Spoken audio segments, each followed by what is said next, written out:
to the 124th episode of the Veritas Fact Finding Series. And this morning, I'm joined by my special guest, Mr. Mike Moffatt. Good morning, Mike. Hi, good morning. Thanks for having me. We're back again live to go on the ground to speak to industry professionals in an unscripted, candid, live video format to discover how we can make better investment decisions. If you're watching and you like what you hear, give us a like and follow us at veritascorp.com. Quick disclaimer, this broadcast is not to be taken as investment advice, and participants and or employees of the Veritas Group of companies may own securities discussed in this broadcast. And while we love all our guests, and Mike in particular, this session may contain forward-looking statements, investment opinions, and comments that we may not agree with. Now, I'd like to talk to you very briefly about Mike. Mike has quite an interesting and I would say almost colorful, background. He is a professor at the University of Western Ontario, and he has his PhD from the Richard Ivey School of Business, and he has been very involved in what I would progressive think tanks related to housing. And he was a guide for the economics topic at about.com and provided weekly articles for economic topics with a focus on towards students. He's been a frequent commentator on all our major media sources. He's sought after for his views, and we'd actually reached out and couldn't get Mike to come to our housing conference and speak in October, but it's so great to have you come and join us now. The situation in the market has not really gotten any better and or any easier to understand. I'm going to just start out with you telling us about yourself.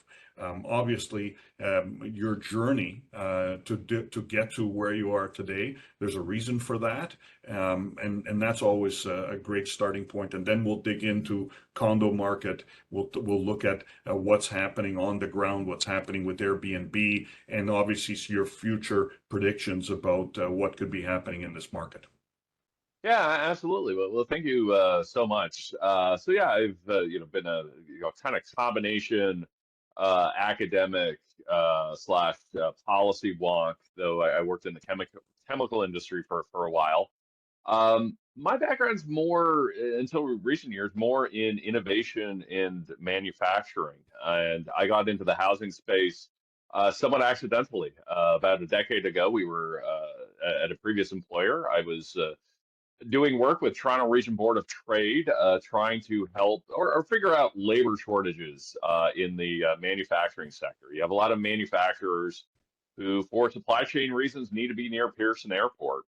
So we did a bunch of roundtables, a bunch of interviews, and what we were hearing back then, and this was about 2013 or so, was employers saying, like, Mike, we can't find anybody to work here because we can't find anybody who can afford to live here. And that's just grown. So out of our work in manufacturing and labor, we sort of recognized that we needed to better understand the housing market because it plays such an important role in regional economic development and economic growth. And it's gotten to the point now where that kind of side of desk housing work has become basically my job. And I get very excited these days if I get to do something on manufacturing because it's very, very rare. But I think it just shows how important the housing market is, that if you don't get housing right, nothing else in the country works. Let's unpack that and let's maybe start with the condo market. That's something you've done a lot of work on. Pro forma, they're increasing. It's unfeasible to build due to rising costs. So there's lots of uncertainty. What specific challenges do you see that the developers are facing in the current markets? Oh, it's simply, as you put it, the pro formas aren't working. So on the supply side, we're seeing increasing costs, materials costs, labor costs, those kinds of things, coupled with higher taxes and higher development charges. So we're seeing, across particularly Southern Ontario, communities increasing development charges, 20, 30, 40%, and even in some smaller municipalities over 100%. So I'm currently in Ottawa, and we've had 5 different increases in development charges this year, totaling over 30%. So it's that, on the supply side, you're seeing increased costs, increased material costs, but particularly increased taxes. And then on the demand side, we have a weak market. You had a lot of people who, bought pre-con units when interest rates were much lower, and now, they're having to take possession at higher interest rates. So on the demand side, in the investor market, um, you actually have more people wanting to sell than wanting to buy. So you have a very soft demands, particularly on the investor side, coupled with increased supply costs.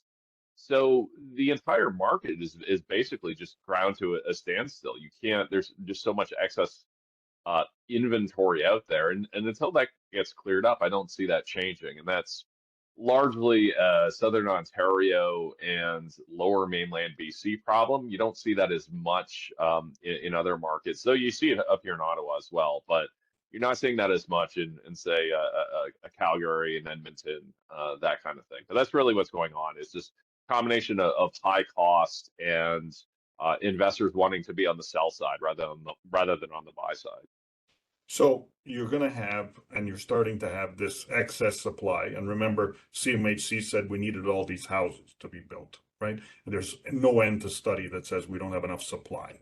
But if all this supply is now coming on the market, and because investors don't want to buy it because it's too expensive, and now you're going to get a situation where on the supply side, the new construction is essentially going to go halt to zero because new housing starts are just not going to become economic.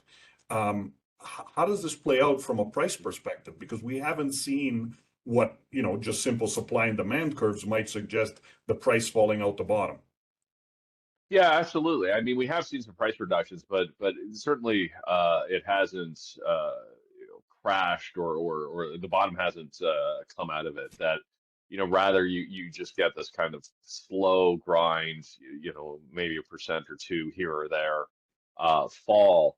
But I think we have to understand that when we look at demand, we can kind of break it down into different components, right? Where you have this sort of economic demand, driven, not just by investors, but by the ability of,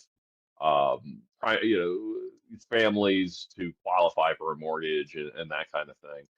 But you also just have demographic demand, right? The people, people get older, teenagers go into their 20s, into the mid 20s, later 20s, they want to start, going out on their own, starting families. And that demographic demand hasn't changed. I mean, it's essentially on the sidelines.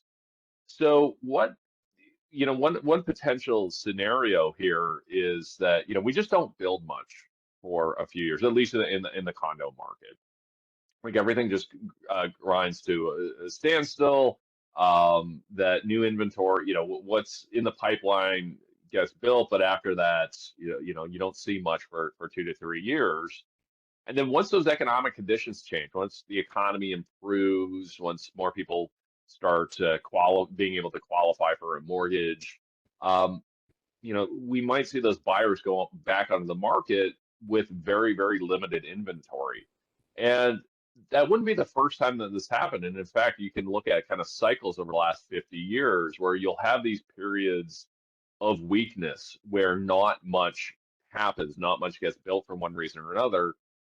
And then everybody kind of floods into the market and things shoot back up. We saw that in the early 2000s. We saw that after the financial crisis, that you had a couple of weak years around '07 to '09.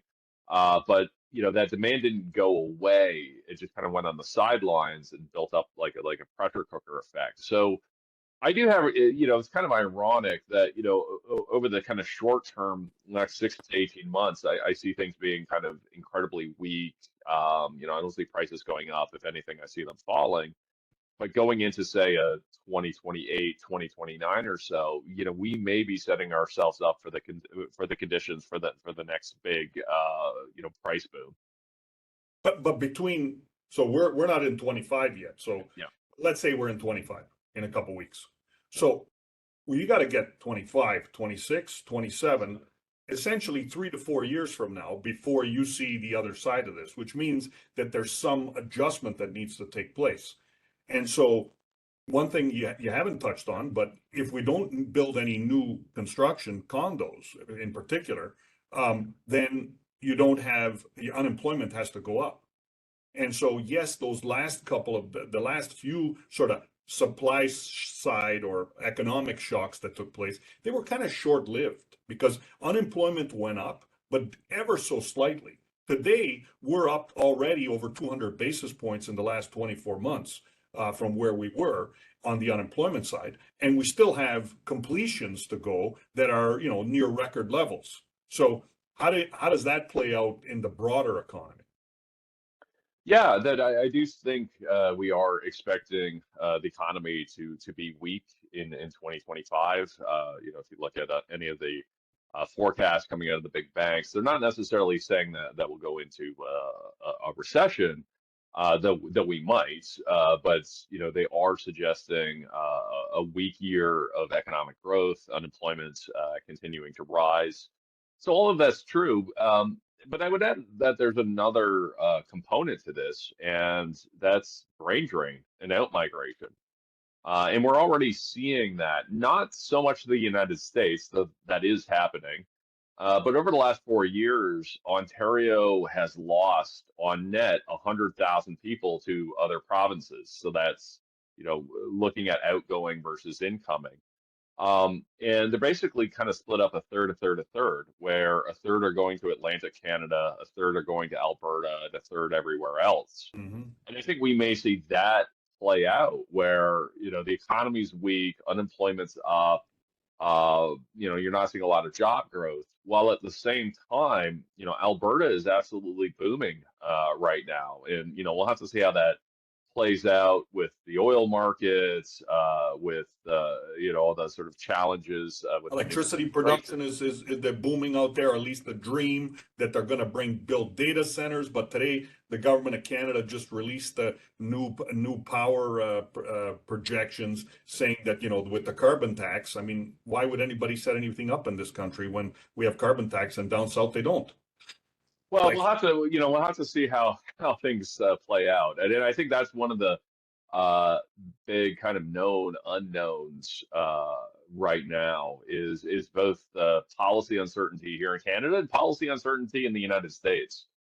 So I think 12 months from now we'll be having sort of a very different conversation about how things are going. But I do think that overall level of uncertainty is acting as a drag on investment.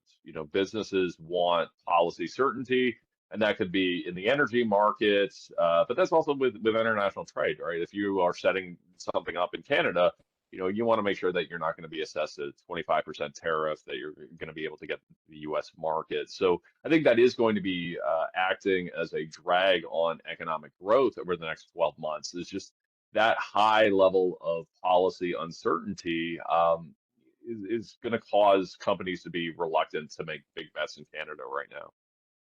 so we touched on condo market and the supply demand characteristics. So far, the single family homes have held on. And I think the big question is, does any spillover from condo or land come to single family homes? Yeah, it might. And we should kind of again break this down by market. That we built Please. like less than half the number of single family homes as we did 20 years ago, right? We haven't really built that many in recent years. I think the data point on single detached was that this is the worst year since 1956 or something like that.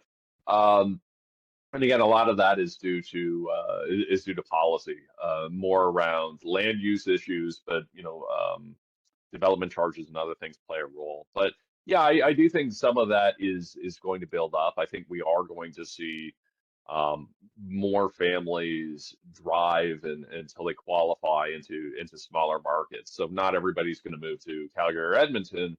They might go buy a townhome in a Brantford, a Tilsonburg, that kind of thing. So if I'm looking at where the growth is likely to be, is probably in these smaller secondary markets that are still with, at least theoretically in commuting distance to your larger centers. I think that you are going to see a lot of growth there on the ownership side. And again, it's going to be your kind of your stacked towns and those kinds of housing forms that, yeah, I think they will do pretty well. But what we've, and you correct me if I'm wrong, but historically what we've seen is in times of housing softness, the center core holds on best, and the further you go away from the core, prices get hurt, and you're already seeing challenges in some cottage country areas Yeah. already. So I wondered, does that play in to what you just said? Yeah, so on the high end, definitely, I do think you are going to see a lot of weakness in cottage country. I think the dynamics though are a little bit different this time, and we'll have to see how it plays out. I mean, um, the one variable that we didn't have, say, 10 or 20 years ago was hybrid work. So whether or not that continues, and it might not, employers might use a 9% unemployment rate to get people back into the office regularly. So that's in Yeah, my mind, that's a kind of big known unknown because that's been driving a lot of migration out to these smaller centers is the ability to hybrid work. Like having a commute that is like, say, an hour and 15 minutes each way is manageable if you're only going to the office, 1 or 2 days a week. If it's five, then yeah, I would agree that those markets look less attractive. I see. All right. So what do you think we can gauge to see if things are getting better or worse? Well, I do think our biggest leading indicator is pre-con condo sales. I mean, if those start, that will be the thing that changes first. So I think that's been crushed. that's been crushed, yeah. And until we start to see that pick up, I don't think things are going to get much better. Because yeah, you're absolutely right. I mean, that has just completely evaporated. So that is the one variable or the one sort of data point that I'd be looking at, where if that starts to move in the other direction, then things are starting to improve. And then after that is just general economic indicators, right? Like if the unemployment rate starts to improve, if the Bank of Canada, if interest rates bottom out and the Bank of Canada starts to move in the opposite direction and start to raise again. And it is all a question of timing. To go back to my, 2027 or 2028 point, that I do think things are going to be weak for the foreseeable future, but whether or not, that improvement comes, 12 months from now or 36 months from now or, 5 years from now, I think that's the million-dollar question that we can kind of map out what the trajectory looks like. I think what we don't know is the timing.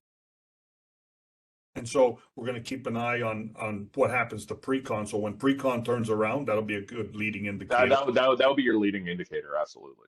And then also keeping an eye on unemployment to see where we are in this in the cycle. Let's talk about, because you've done a lot of work on sensible land use and development. Maybe you can talk to us a little bit about that, because the government's got, has all these new programs that they're thinking of implementing. Maybe flesh out some of those for us, and your thoughts on whether you think they're going to work. Yeah, well, we have governments introducing a lot of policy, which a lot of this policy is beneficial, but it does create policy uncertainty. And when we see things like the provincial governments say that they'll come out with a housing bill every year, to be honest, I kind of wish they wouldn't. I wish they just do one thing for 4 years, do it all at once, and then leave us all alone for a while so we can adjust. But I do think we need to have more kind of a grown-up conversation when it comes to things like urban growth boundary expansions and things like that. Unfortunately, over the last few years, I mean, that has become so politicized. The Greenbelt scandal has not helped that. But we need to see things change there. We are seeing some improvements when it comes to zoning and official plans, and again, more in kind of secondary markets. You have markets like London, Ontario, that are increasing, height limits on apartments downtown, and that's both condos and rentals. You are seeing cities kind of legalize kind of missing middle, so 4-story stacked towns and things like that. So that's all helpful. I do think where some of the tax policy has been helpful. I think the one that's really moved the needle has been the removal of the GST on purpose-built rental. I think it is kind of help prevent this kind of crisis from being worse. And in fact, you're seeing a lot of condos change over to rentals. And I think there's more to do. We've seen the poly-up conservatives talk about giving a full rebate on GST on homes up to $1 million. I think that's beneficial. I do think that the design of that can be improved, and I'd like to see, different parties try and build on that. But yeah, I think overall, outside of development charges and municipal fees, I do think we are getting, mostly getting better tax policy. Not completely. We have moved in the wrong direction in a few areas. We are starting to see some improvements in zoning, but our land use system, at least in Southern Ontario, is just so heavily politicized, and our municipal fees, again, particularly development charges, are just such a train wreck right now. It's Yeah. making it really hard to get anything done. And doesn't that get worse? Like we have a problem. There's fewer transactions. So Yeah. government's not making money, local governments, especially city, not making the land transfer tax. Then, they've already increased property tax much to the chagrin of the owners. And then there's no new development coming. So the big development charges, which they've increased and, continue to increase despite the fact all the pushback that's saying this doesn't make sense. So like, how does that rectify itself, right? We're going to have problems where cities could go under. Yeah, or at least they're not going to get the development charge revenue that they expect, and part of that is how cities plan development charges. That when they're setting the development charge rates, they first do a kind of a 10-year plan and go, okay, this is how many housing starts we expect to get, Yeah. and then go, okay, we'll times that by whatever we said is the development charge, and that will be the revenue. And what they don't understand is that those two things interact with each other, right? That if you set development charges really high, you're not going to get as many housing starts, and sort of vice versa, right? That they treat these things as independent. And Yeah. I think you're absolutely right. And I think we're starting to see cities come around with that. The analogy I use is that, like, Coca-Cola doesn't become more profitable if they start charging $20 a can, right? There is a profit maximizing point, and I think cities have on development charge in many cases have gone past that. Yeah. That they would actually make more money by lowering these costs, because they could increase the amount of developments. And I think some cities are starting to come around with that. So we've seen Burlington reduce development charges. Vaughan did a big decrease I think it was about 6 weeks ago. So we are starting to see some councils and some mayors understand that in many cases they have gotten to a point where they're actually reducing their own tax revenue by setting these tax rates just so incredibly high that development is going to other jurisdictions. And the ironic thing is that for the cities, their infrastructure expenditures don't change. So up here in Ottawa, for instance, what we're seeing is a lot of that development is moving out to places like Carleton Place and Perth and Ann Pryor, so on. And what happens is that those families that buy homes out there, a lot of times those mom and dad are working for the federal government, and they're driving into town, they're driving into Ottawa every day to their job. So the city is getting zero development charges and zero property tax revenues from this family because they all go to Perth or Carleton Place or whatever. But the city of Ottawa has to pay for all that infrastructure as they, drive in downtown. So again, I think cities are starting to realize this, but not quickly enough that the tax rates that they're setting, whether it be on DCs or even And, property taxes, yeah, and are, unfortunately, are harmful to their revenue. yeah. And we don't have to debate it, but unfortunately, I foresee that, like many things, no change will happen until something hits a wall. And, that could be a problem.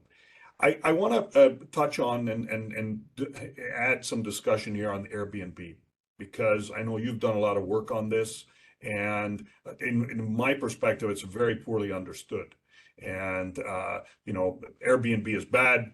The government's regulating it, has cut down the number of Airbnb units. If you look in the GTA area, I hear situations where it's down 75% in terms of short-term rental. The government basically had a revenue stream of 4 to 6%, which they decided, you know what, we don't want that. We're going to cut that out.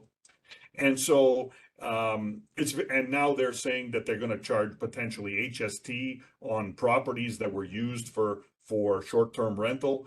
Like, I'm not even sure you can get that through the tax code, given my understanding as a background as an accountant. But anyway, let's unpack that a little. Yeah, I think that is a challenge that there are there can be real issues with the short-term rental market, typically more so in small vacation towns and that kind of thing. But it's one of those things where it does feel like government is trying to crush a fly with a cinder block. Like it's sort of law of unintended consequences. And I think it's one of the things that is harming investment into condos, right? Because if you look at it, like if you buy a pre-construction condo, you want to have options. You might not have fully decided what you're going to do with this thing when you take possession, right? Because you have, we can walk through the options that you have, right? The first option is, okay, well, you sell it before possession. It's like, okay, but you need a buyer. The second thing you could do, again, assuming you're not going to live in it, is rent it out as a long-term rental. Well, that's kind of a mess in Ontario because of the landlord-tenant board, and nobody really wants to go into that area. It's like, okay, so I Yep. can't do that anymore. Um, and as well, if I go and sell it back to the other one, now I have to pay higher capital gains than I did earlier, so that makes it less attractive. So it's like, okay, well, I can go on the short-term rental market. Well, that I can't really do anymore, or it's a whole lot less attractive. So I do think that these things are big drivers of the lack of investment in condos, and ironically are causing the overall supply of housing to decrease because you're taking away the optionality from people. You're making these investments more risky because you're taking, even if the plan was never to put it on the short-term rental market, it's nice to have a plan B or a plan C. And these plan Bs and plan Cs are getting taken away. So I do think it is highly problematic with the government. And I think, at a kind of 30,000 foot level, I think it illustrates everything that's broken with housing policy is that governments, uh, seem to spend all their time figuring out how to ban things and stop things, and instead of going, okay, instead of saying no all the time, how can we get to yes? How can we actually facilitate the thing, the good things we want, rather than constantly focusing on trying to prevent what they view as bad outcomes. I love that. I'm gonna use, that's a good quote. Generally, how can we get to yes? It's like no empty houses, no foreign buyers, no short term. Like, Yeah. Well, yeah, and I'm glad you brought those ones up as well, because that's another one, right? The yes, sort of the foreign buyer piece is limiting investment into condos. And even, we got the federal government's, putting in vacant land taxes, which again sounds good in theory, but if you're trying right. to assemble land, or you're trying to build a project and you're stuck in municipal red tape, that just increases the cost of the project, and that gets passed along to the end buyer or end renter. So it's just kind of this constant, just, sticks approach of, we need to sort of bat the industry with all of these restrictions rather than going, okay, actually, how can we incentivize the outcomes we do want? How can we create the conditions to build more housing? Yeah. The rental market, like any market, is competitive. If costs go up, they go up for all landlords, and therefore price of rent must increase. But if you find ways to decrease the cost to the investor, all of a sudden the excess price of rent gets competed away. And anyway, but of course, Yeah, and we've seen that. And, I just want to make it clear to people that this is not some kind of econ 101 blackboard theory. We've seen this play out, and we're seeing it play out in the United States, where yes, Austin, Texas had a big apartment construction boom. Rents have gone down there. Minneapolis, Seattle, and so on, that you have these U.S. jurisdictions that have made it easier to build apartments, and it's not only kept rents from increasing. In many cases, they've gone down, and gone down substantially. That industry saw the opportunity to build, and saw the opportunity to undercut each other, and they have, and those savings have been passed along to renters. and I know you've done. I want to talk on infrastructure and get to wrap up. But with the Airbnb, I know you've done some studies of the ways different cities and municipalities have dealt with it. There's uprisings in Barcelona because they don't want Airbnb. But if they don't have Airbnb, no one, like, the properties there would fall dramatically, values would fall dramatically, and then no one would want that either. So tell us what you've seen through your studies. Yeah, absolutely. And, to be clear, I'm not suggesting that we should never regulate these things. I mean, there are, important things that we can do on the licensing side, on, Sure. uh, yeah. So those things are helpful. But overall, this idea that, if we ban these things, it's going to lead to significant rent decreases is simply not the case. Just because the Airbnb market, for the most part, again, with some exceptions, and Barcelona actually may be one of those exceptions, where you have a very large tourism market, and um, you know, uh, and just low home building. But, the reason why, rents are expensive in Brampton is not because Brampton has a massive tourism market, or London, Yes, Ontario, or short-term Guelph. rentals. Yeah, it's not short-term rentals, right? There's other aspects going on. It's just too small a market, particularly when you consider, that there's this idea out there that, oh, if we kind of prevent this, then all of that inventory is going to go into long-term inventory. And it turns out it doesn't. And we've seen that a lot with granny flats. And again, a lot of this goes back to the broken landlord-tenant board, where people are saying, well, no, I'm not going to put this unit up for rent, because, again, if I get a bad tenant, I'm not going to be able to get rid of them. Or a lot of the Airbnbs that are used are the kind of thing. It's like, okay, I'm going to Florida for 6 weeks. I'm going to put this on Airbnb while I'm vacationing, right? That doesn't magically become something you can turn into a long-term rental. So there's been a number of studies out there. Lindsay Tedds at University of Calgary has done an interesting one. That's just that, yeah, overall, these policies can affect rental prices, by a percent or two in either direction, but it's a pretty small effect overall, and it tends to have negative, unintended consequences. Let's stretch out, because you need infrastructure. I want to make sure to touch on that, and you've done a lot of work on this because it's so important to supporting the housing and economic development. So, what do you see in the studies you've done that need to be addressed? I would almost say, I'm going to say immediately. But what do you think the government should do if you had a white piece of paper, Yeah. and you're going to be the next minister of housing, which I'd love to see happen. Oh, But why don't you tell us what you would do? well, I was going to federally, the job's open, so we'll have to see where things go. But On a provincial level, particularly in southern Ontario, I think our big issues on infrastructure are water and wastewater, particularly in areas like York Region and up near Barrie, and so on. Um, Not to get too technical, but a lot of the challenges are we can no longer, that the Lake Simcoe has basically kind of maxed out of the amount of wastewater we can pump into it. So um, we need to build some pretty significant wastewater infrastructure in that part of the 905 to get things down to the Great Lakes.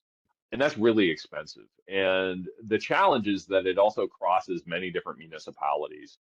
And historically, we've built our water and wastewater infrastructure at the municipal level. And that gets really expensive, and it requires municipalities to have a level of expertise that might not be realistic for a smaller municipality. So I think the big thing that Ontario can do is run our water and wastewater systems more like how we run our hydro system, where you have a utility that does generation. In this case, that can be water purification, wastewater treatment, and so on. You have another utility more at a regional level that does distribution and so on. And this has a lot of benefits that, you get economies of scale, you can develop certain levels of expertise, you can do more of a issue long-term debt, but you can also take all of that off of development charges. So you can actually lower the price of housing construction, right? Like when Bruce Nuclear, builds a nuclear plant, like they don't stick that on development charges, right? That Right. goes into hydro. We should be doing the same thing on water and wastewater. And that's not a novel way of doing things. It's pretty much how it works all through most of the United States. Edmonton has water utility, um, though there is a development charge component there. But generally speaking, like how we do things in Ontario, where everything is hyper localized, we on water, wastewater, and we throw things on development charges.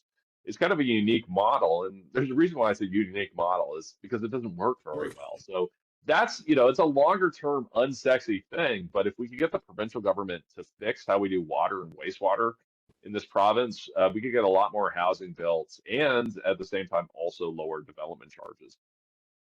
All right, I want to remind everybody that this is live, so please, if you have any questions, type them into the chat box here, and I'm happy to make sure that Mike addresses these before we sign off over the next few minutes.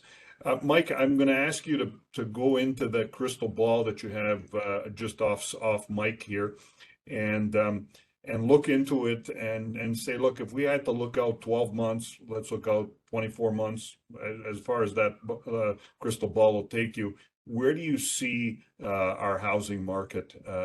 Perhaps you want to break it up into single family, into condos over the next 12 to 24 months. Yeah, that overall, I think 2025 is going to be relatively weak. We may see transactions pick up a little bit simply because more people are going to be able to qualify for a mortgage at these lower rates, and along with some of the changes that the federal government has made with 30-year amortizations and so on.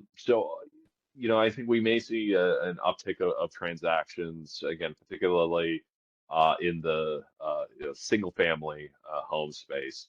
I still think that the condo market is going to look a lot like this year, where pre-construction is just a mess. Again, we have more investors on the sell side than the buy side. So, continued weakness there, continued price declines in some instances. So that market I see as weak.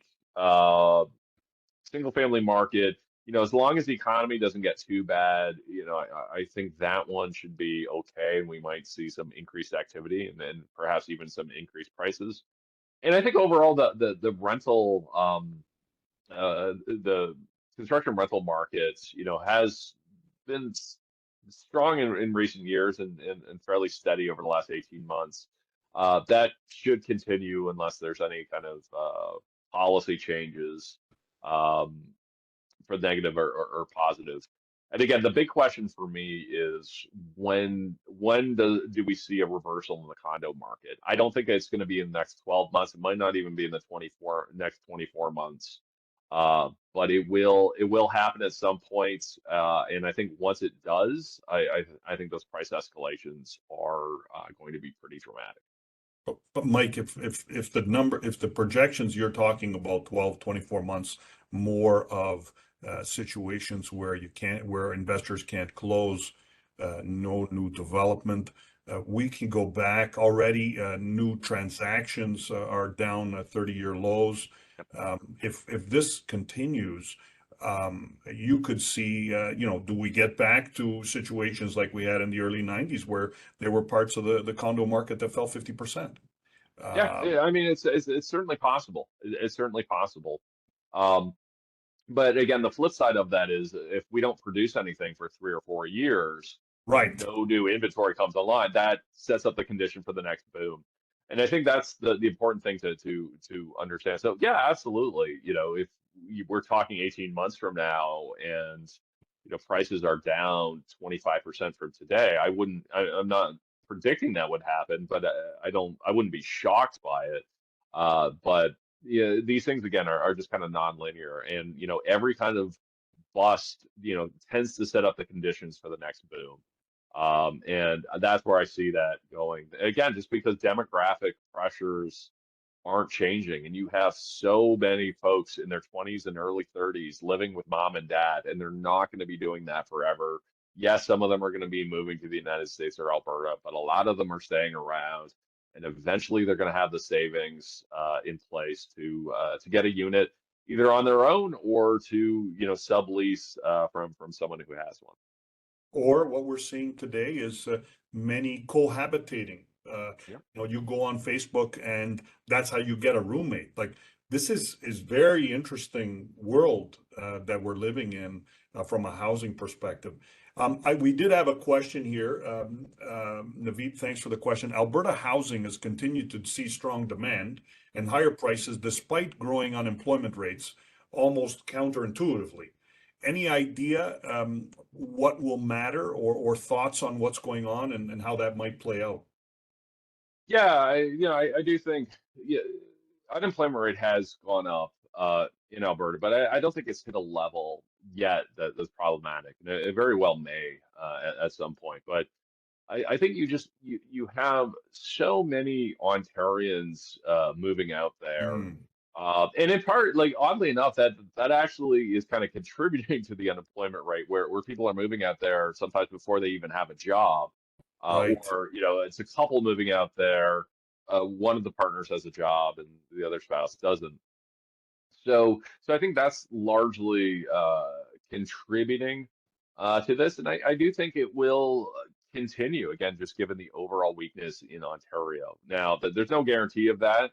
Again, Canada-U.S. relations, from an Alberta point of view, is what worries me most. I mean, if there's some kind of disruption, some kind of 25% tariff on Canadian oil, that's going to change things in Alberta in a hurry. But I think overall prices are still, relative to the rest of Canada, prices are still low in Alberta, incomes are still high, and you're seeing phenomenon. You're having people like often older people, they'll sell their $3 million home in Cabbagetown, move out to Calgary, and buy not just buy one condo unit, but buy three. Live in one and rent out the other two. And as long as stuff like that keeps happening, I'm still pretty bullish on Alberta. Again, with the caveat that um, if something happens to the global oil market or some Canada-U.S. relations go sideways, then that market could struggle in a real hurry. Okay. Just a quick wrap up here. Always like to ask my guests for books, favorite book or a book that has been that you're reading now. So Yeah, so there's a few things I've been reading. So one is homelessness is a housing problem, which talks about so it's an American book, but it's a detailed study on the causes of homelessness, and a lot of it is the housing supply. Uh, so and I'm going to blank on the name, unfortunately, but they look at kind of a detailed city by city level, and you can predict the level of homelessness in part due to what's happening on the housing supply Wow. in that area. So I've been reading that one. That's probably the main one. I need to get caught up on my reading over the holidays. This is that time of year where I spent the last 3 to 4 months trying to like finish close out a bunch of projects. So a little behind on my reading, but I would highly recommend that one. So I think it shows, and I think the important thing it shows is that we often think about solutions to homelessness, big, more social housing, supportive housing, and those things are important. But what the book shows is that if you don't build enough middle class housing, that breaks the entire housing system, and you get Right. people falling from, middle class to lower class to keep going down. So yeah, highly recommended. Interesting. Oh, well, thanks for that. And that lastly, your favorite breakfast and a restaurant you might want to recommend. Oh, okay. That's so I'm a 3 egg omelet guy. Yeah, so little mushrooms, little cheese, that kind of thing. But I need my protein at breakfast. I'm definitely not one of these kind of cereal and a glass of orange juice type people. Gotta have my meat, gotta have my eggs. Sausage or bacon? Bacon. Though it's close. You put sausages in front of me, I'm not complaining. Let's put it that way. All right, everybody. I'll leave you with, look, we've said some nasty things about Canada here, but definitely Canadian. I'm very proud. I got my Canadian quarters from the centennial year. Anyway, Mike, all the best to you for the holidays. Thanks everyone for joining us today and throughout the year. We're lining up some very interesting speakers for the new year, both on some technology, on the technology side with some ideas on investing in technology, as well as on housing and overall for our investments generally. So with that, thanks, Mike.